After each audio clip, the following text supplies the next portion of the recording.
सुबह से काम कर कर के जान निकल गई, कोई पूछने वाला भी नहीं। अरे सुनीता भाभी, ये क्या सब्जी बना रखी है? इसमें तो नमक ही नहीं है। तुमसे एक काम भी ढंग से नहीं होता। रेखा, मैंने तो अभी चखा था, नमक ठीक ही था। तुम्हारी जीभ खराब है भाभी। माँ देखो तो जरा, ये हर रोज का झमेला है। खाना ऐसा बनाती है कि खाया ही ना जाए। सुनीता, कितनी बार कहा है कि रेखा को शिकायत का मौका मत दिया करो। जब तुम जानती हो कि उसे नमक ज़्यादा पसंद है तो थोड़ा और क्यों नहीं डाल देती? अम्मा जी, मैंने तो सबके हिसाब से बनाया था। बस, ज़्यादा बहस मत कर। घर में बड़ी हूँ मैं। रेखा कह रही है तो जरूर गलती तुम्हारी ही होगी। चुपचाप किचन में लौट गई। भाभी, ज़रा ये कपड़े धो देना, मुझे बाहर जाना है। रेखा, मैंने तो पहले ही पूरे घर के कपड़े धो दिए। तुम्हारे रह गए तो तुम खुद। वाह! सुनो माँ, ये बहू तो सीधे बात टाल देती है। मेरी मदद करने के बजाय कह रही है खुद धो लो। सुनीता, तुझे शर्म नहीं आती? तेरी ननद तुझसे मदद मांग रही है और तू मुंह बना रही है। यही तेरे मायके की सीख है? अम्मा जी, मैं काम से बहुत थक गई हूँ सुबह से। थकान का बहाना मत बना। घर की बहू को घर के हर काम में लगना पड़ता है। जाओ और कपड़े धो, वरना अच्छा नहीं होगा। देखा भाभी, माँ हमेशा मेरी बात मानती हैं। अब चलो धो दो जल्दी से। सुनीता चुपचाप उठकर कपड़े धोने लगी। आखिर मैंने कौन सा गुनाह किया? ननद चाहे जैसा बोल दे, अम्मा जी बिना सोचे समझे उसका साथ देती हैं। शाम का समय, घर में कुछ मेहमान आते हैं। सुनीता ने सब तैयारी कर रखी थी।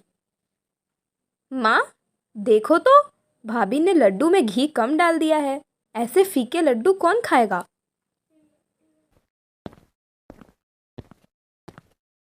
क्या सुनीता, तुझे कोई काम करना ठीक से आता भी है या नहीं? बार बार कहती हूँ कि रेखा की पसंद का ख्याल रखा कर।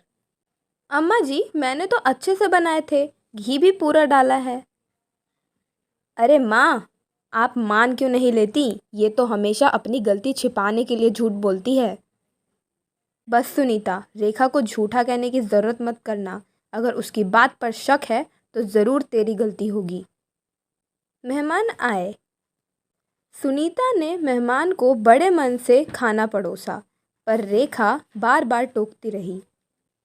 भाभी तो काम में ढीली हैं। माँ का ही सहारा है इस घर में। मेहमानों ने कुछ नहीं कहा, लेकिन सुनीता का चेहरा शर्म से झुक गया। क्या हुआ सुनीता? फिर माँ या रेखा ने कुछ कहा क्या?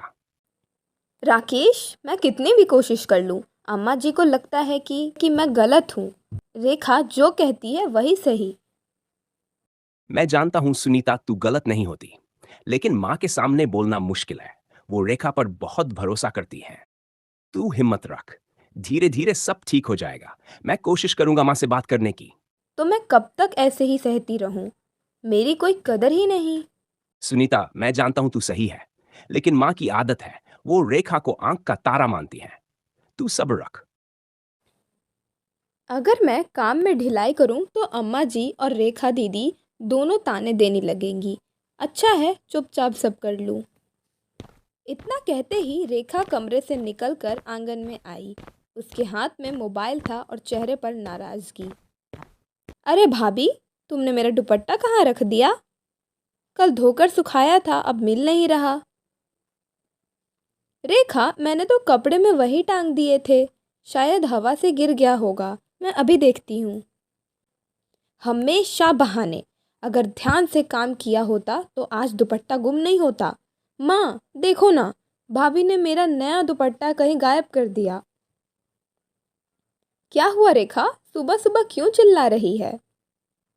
माँ, भाभी ने मेरा दुपट्टा बिगाड़ दिया। अब देखो, शादी ब्याह में पहनने लायक कुछ बचा ही नहीं। सुनीता, ये क्या हाल बना रखा है? बहन का दुपट्टा संभालना तक नहीं आता? अम्मा जी, मैंने तो पूरी सावधानी से रखा था। चुप रह। गलती होने पर बहाने बनाना तुझसे ही सीखा जाए। जा, अभी ढूंढ कर ला, वरना अच्छा नहीं होगा। सुनीता चुपचाप जाकर दुपट्टा खोजने लगी। थोड़ी देर बाद दुपट्टा मिल गया। मिट्टी में गिरा हुआ था। लो, मिट्टी से सना हुआ है। भाभी, तुमसे उम्मीद ही क्या किया जा सकता है। सुनीता, तुझे शर्म नहीं आती? लड़की की शादी आने वाली है और तू उसके कपड़े भी खराब कर रही है। दोपहर का समय। सास और ननद दोनों दोनों बैठकर बातें कर रही थी। सुनीता रसोई में दाल पका रही थी। माँ, सोचो, अगर मैं अपने ससुराल चली गई तो यह घर सुनीता भाभी के हवाले हो जाएगा। हाँ रेखा, मैं तो सोच कर ही डर जाती हूँ। तुझ जैसी समझदार बेटी हो तो माँ का सहारा होता है, वरना ये बहू, इसका क्या भरोसा। तभी तो मैं भाभी की पोल खोलती रहती हूँ, वरना आप मानते ही नहीं। रसोई में खड़ी सुनीता को ये सब बातें सुनाई दे रही थी। उसे बहुत बुरा लग रहा था। शाम को पड़ोसन सविता चाची घर आती हैं। शांति बहन, कैसी हो? सुना रेखा की शादी की बात चल रही है। हाँ बहन, 2-3 जगह रिश्ते आए, लेकिन मैं तो रेखा को अपनी आंखों के सामने ही रखना चाहती हूँ। हाँ चाची, माँ के बिना मैं कहाँ रह पाऊँगी। अरे फिर तो तुम्हारी भाभी को ही सब सहना पड़ेगा। रात को सुनीता ने सबको खाना परोसा। माँ देखो ना, भाभी ने मेरे हिस्से में कम सब्जी डाल दी है। नहीं नहीं, सबको बराबर परोसा है मैंने। झूठ मत बोलो। माँ देखो ना, हमेशा मेरे साथ ही ऐसा करती है। सुनीता, तुझे कोई शर्म नहीं आती? इतनी सी भी समझ नहीं, बेटी के साथ भेदभाव करती है तू। अम्मा, ऐसा बिल्कुल नहीं है, मैं तो सबको बराबर दे रही हूँ। हाँ हाँ, अब रोने का नाटक करेगी, भाभी की पुरानी आदत है। राकेश, मैं कब तक ये सहती रहूँगी? अम्मा जी हर बात पर रेखा का साथ देती हैं, चाहे सही हो या गलत। सब्र ही तो कर रही हूँ इतने दिनों से, पर अम्मा जी को मेरी मेहनत कभी दिखती ही नहीं। अगली सुबह घर में रेखा की सहेलियाँ आईं। सबने बैठकर गुपशप शुरू की। सुनीता अंदर से चाय और नाश्ता लेकर आई। देखो, मेरी भाभी घर में रहती हैं, पर काम ऐसा करती है कि हर समय गलती ही ढूंढनी पड़े। अरे, भाभी तो अच्छी लग रही है काम में। अच्छी दिखती होंगी, पर असलियत क्या है वो तो हमें ही पता है। माँ तो है ही, हमेशा मेरे साथ ही रहती है। बिल्कुल सही कहती है रेखा, मेरी बेटी झूठ क्यों बोलेगी? ये तो बस ढोंग करती है। सुनीता वहाँ चुपचाप खड़ी थी। कुछ दिन बाद रेखा की शादी की बात पक्की हो गई। घर में खुशी का माहौल था, लेकिन इस खुशी में सुनीता के लिए जगह नहीं थी।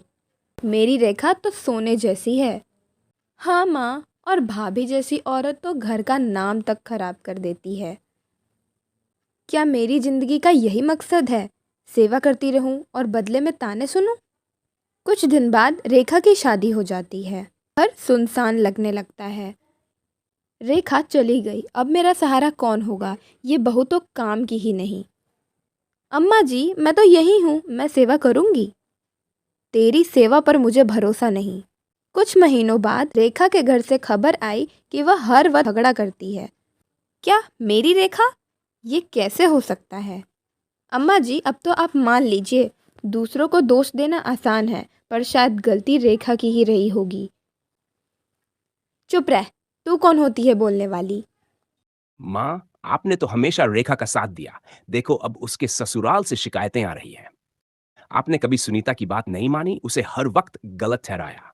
अब देख लो, रेखा की असलियत सामने आ रही है। माँ, अब सच से मुंह मत मोड़िए। रेखा जैसी थी वैसी ही है। आपने उसकी हर गलती छिपाई और बहू पर इल्जाम लगाया। आज उसी का नतीजा देख रहे हैं। मुझे माफ़ कर दे। मैंने आंख बंद करके हमेशा रेखा का साथ दिया। तेरा दिल दुखाया। मुझे एहसास हो रहा है कि बहू ही असली घर का सहारा होती है।